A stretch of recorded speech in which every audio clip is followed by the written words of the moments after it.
আসসালামু আলাইকুম। 30 টাকার দাঁড়ার বিচি এনেছিলাম।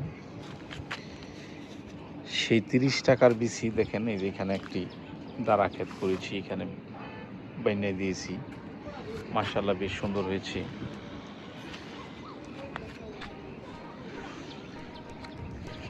মোটামুটি মাসখানেক হয়ে যাবে এটার বয়স।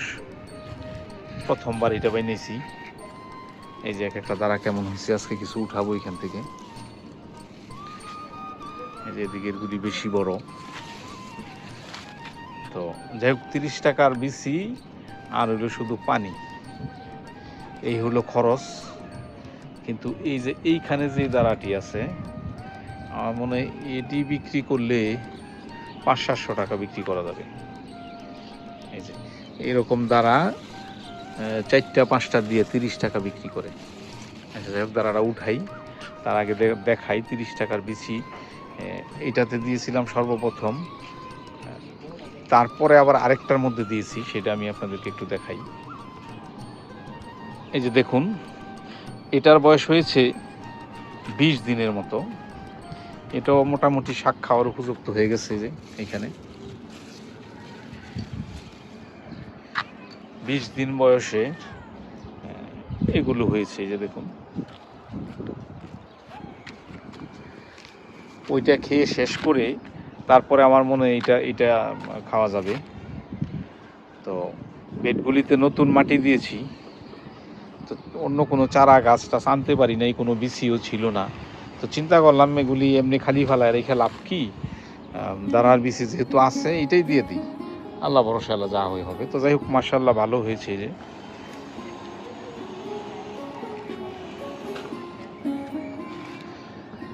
শুধু এটাই শেষ না, সপ্তাহখানেক হয় আরও একটার মধ্যে দিয়েছি, সেটাও আপনাদেরকে একটু দেখাই।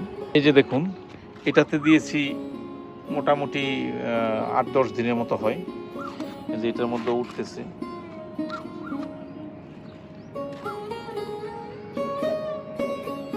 তো এখনো বিচি রয়ে গেছে, 30 টাকার বিচি মনে হয় অর্ধেকটি দেওয়া হয়েছে, আর বাকি অর্ধেক এখনো রয়ে গেছে। সেগুলি হয়তো পরে আবার বাইনানো যাবে। তো যাই হোক, কৃষিতে কেমন লাভ লস সেটাই একটু দেখানোর জন্য, বোঝানোর জন্য এই ভিডিওটা করা।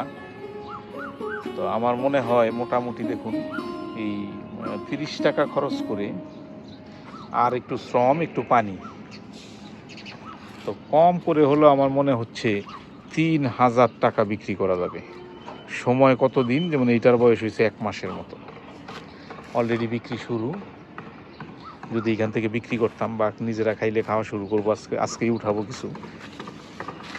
তো একের পর এক আমার মনে হয় যখন 1 মাস হয়ে যাবে, 1-1.5 মাস, তখন ওই যে ছোটোগুলো যেগুলি আছে, এই যে ছোটোগুলি, এই যেগুলি, এগুলি আবার ওইটার মতো হয়ে যাবে। তো যাই হোক, আর কথা না বাড়িয়ে কিছু উঠাই, দেখাই আপনাদেরকে কেমন সাইজ হয়েছে। উঠানোর পরে ঠিকঠাক মতো, সুন্দর মতো, ভালোভাবে দেখতে পারবেন।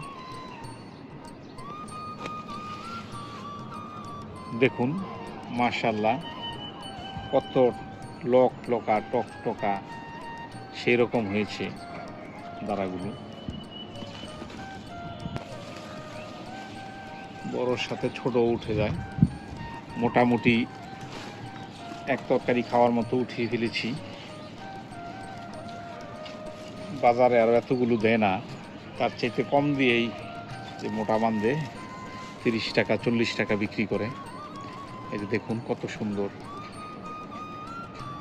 দেখুন মাশাআল্লাহ কতগুলো দাঁড়া উঠিয়ে ফেলেছি। কিন্তু আমার ক্ষেতের দিকে যদি একটু দেখি, যে আসলে মনেই হয় না যে দাঁড়া উঠানো হয়েছে। দেখুন, মনে হয় আগের মতোই রয়ে গেছে। তো যাই হোক, তাও কিছুটা হালকা পাতলা যাই লাগে, এটা হয়তো কালকে সকালে আসলে দেখবো আবার যেই সেই। হ্যাঁ, দাঁড়া যে উঠানো হয়েছে, কমানো হয়েছে, এটা বোঝাই যায় না। মনে হয় দাঁড়া সব ঠিকই আছে। এই যে দেখুন, এই যে এই পাশটা মনেই হয় না যে দাঁড়া আমি উঠাইছি।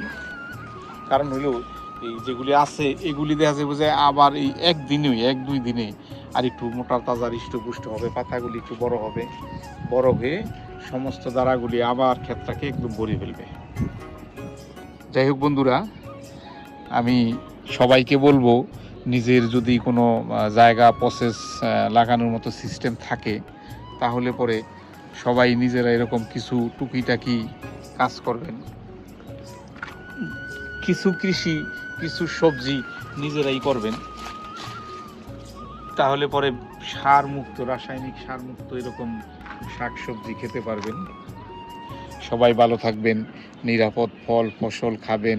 আল্লাহ হাফেজ।